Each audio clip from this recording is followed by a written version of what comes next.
All right, we're coming out this line, this wall. This is, of course, outside of the little storage building. There's a random spigot there that I know doesn't turn on. So the property line basically comes over here. And you see this, I don't know if you can see it yet, there's this Romex on the ground here. This is basically right on the property line. And we're coming over here. This little shed here. There's those pipes that come out. Maybe that was for air, like an air compressor was there. And it's so, or gas, I don't know what the fuck that is. I want to see if I can look around. It goes into the ground. Maybe it was gas, I don't know. Has a, it's like grounding on the top. Anyways, of all the problems on this property, that might be a big one, or it might be nothing. All these windows, none of them have glass anymore. That doesn't really bother me right away. I'm more worried about people getting in versus weather. This Romex runs out here to this green van bus thingy. And it basically reminds me of what Ashgate lived in at Basin Truck, but it's randomly wire tied there. There's an outlet on the inside, which that storage structure, and then it goes over to that van. So you can make a nice hobo rake shack. Anyways, coming around, you see my truck here. We're on the property line, basically up to like right in front of that van. So a little pad here. My question is, how am I going to get my equipment on a forklift up into there? That door is just wide enough I can get my laser in long ways, but not width ways. And I don't know of a forklift big enough to get that in. It's also only 10 feet tall. Coming around here, so this driveway is also an easement for the neighbor to get into the back of the property. So I wouldn't be able to really do anything here. It's like maybe just put a big concrete pad. This looks like it's falling down. It looks like fixable. I don't know if that's like the structure coming out from there is structural as much as decoration.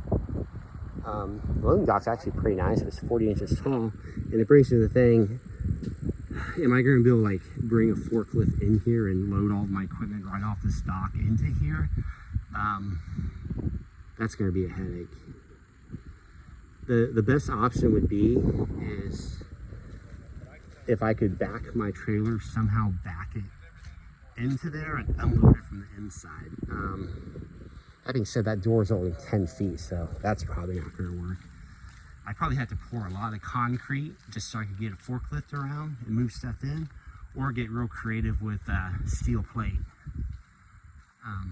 So there, I guess that's the gutter we see on the inside that's leaking. So I guess if I wanted an easy fix, I could just put roofing over top of there and have it drain over. I don't know. So that is the plumbing coming out of the toilet, which I forgot to look inside with that one too. This all comes over here, moves around, and will come to the front of the building. I could potentially get my 40-foot gooseneck into this area. I measured it out. That right there is a cheerleading camp, by the way, or a cheerleading training facility. Anyways, this side of the wall looks okay. I guess that's just trim that's missing up there that I was looking at that hole earlier. I guess there used to be a bunch of doors here that were filled in. Yeah, I wonder if something was driving along one day too wide and just hit that and kept driving. This is kind of a narrow road. Coming back, there's that random door there. 3-phase power lines. And then the building comes all the way over here.